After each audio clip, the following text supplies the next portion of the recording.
Mariana had always prided herself on being a sensible woman. She lived alone in a modest apartment in the bustling city of São Paulo, nestled on the fourth floor of a nondescript building. Life had been mundane, her days filled with work at a nearby advertising agency, and her nights spent with a glass of wine and a good book. But that was before she started noticing the strange things happening next door. It began subtly at first, a faint noise in the dead of night, a shadow moving across the hallway, a door creaking open and shut. She convinced herself it was nothing more than the creaks and groans of an old building, but there was something off about her new neighbor.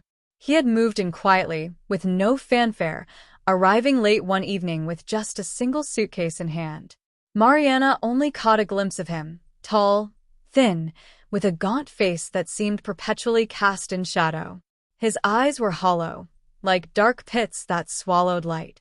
He avoided the other tenants, slipping in and out of his apartment at odd hours. The few times she had tried to greet him, he barely acknowledged her presence, his gaze lingering too long on her face, making her skin crawl. One evening, Mariana returned home late from work, exhausted. As she unlocked her door, she noticed her neighbor's door slightly ajar, an eerie darkness spilling out into the hallway. The sound of muffled voices echoed from within, though the words were unintelligible, as if they were being whispered from behind a thick curtain. Curiosity gnawed at her, but she pushed it aside, eager to escape into the safety of her own apartment. But as the days passed, the noises grew louder, more disturbing, footsteps pacing back and forth in the early hours of the morning, the sound of something heavy being dragged across the floor, a low, guttural groan that seemed to reverberate through the walls. Sleep eluded her as she lay awake, listening to the unsettling sounds, her mind conjuring up terrifying scenarios. One night, unable to bear it any longer, she pressed her ear against the shared wall, holding her breath. The voices were clearer now, though still distorted, like a twisted symphony of suffering and madness. And then, she heard it, a scream, raw and agonized, tearing through the silence like a blade. Mariana recoiled in horror, stumbling away from the wall. Her heart raced, and a cold sweat broke out on her brow.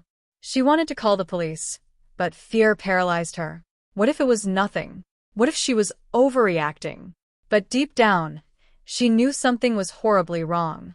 The next day, Mariana resolved to investigate. She waited until she heard her neighbor leave, the heavy thud of his door echoing in the hallway. Gathering her courage, she slipped out of her apartment and approached his door. It was unlocked, slightly ajar, as if beckoning her inside. Every instinct screamed at her to turn back, but she pushed the door open, stepping into the gloom. The air inside was thick, suffocating, carrying a metallic scent that made her stomach churn. The apartment was sparsely furnished, the walls bare and the floors covered in dust. But what caught her attention was the strange array of objects laid out on the table in the center of the room: knives, ropes, and a set of old, rusted chains. A chill ran down her spine as she noticed dark stains on the floor, leading towards a closed door at the back of the apartment. With trembling hands, she approached the door, her heart pounding in her chest. She reached for the handle, hesitating. The memory of the scream echoed in her mind, urging her forward. She twisted the knob and pushed the door open. The room was dimly lit, the only source of light coming from a single, flickering bulb hanging from the ceiling. And there, in the center of the room, was a woman, bound to a chair, her face bruised and bloodied, her eyes wide with terror. Mariana gasped, stumbling back, her hand flying to her mouth to stifle the scream that threatened to escape. The woman's gaze locked onto Mariana, a silent plea for help reflected in her eyes. Before Mariana could react, the front door creaked open. Panic surged through her as she realized her neighbor had returned. She darted behind a tattered curtain, her heart in her throat, praying he wouldn't notice her presence. She watched through a small gap as the man entered the room, his face twisted into a grotesque mask of malevolence. He approached the woman, his voice low and menacing as he spoke to her in a language Mariana couldn't understand. The woman whimpered, trying to shrink away, but the man's grip tightened around her throat, silencing her. Mariana's breath caught in her throat as she realized the gravity of the situation. She was trapped, side by side with the killer, and any wrong move could cost her life. She had to think fast, had to find a way to escape and get help. As the man's attention was focused on his victim, Mariana silently edged towards the door. Every step felt like an eternity, her body screaming at her to run, but she knew she couldn't make a sound. The moment she reached the door, she bolted, sprinting down the hallway and out of the building, her heart pounding in her ears. She didn't stop until she reached the nearest police station, bursting through the doors, breathless and terrified. The officers listened as she frantically explained what she had witnessed, her words tumbling out in a desperate rush. They immediately dispatched a team to the building, but when they arrived, the apartment was empty. The woman, the man, the evidence, all gone, as if they had never been there. Mariana was left standing in the hallway, her mind reeling.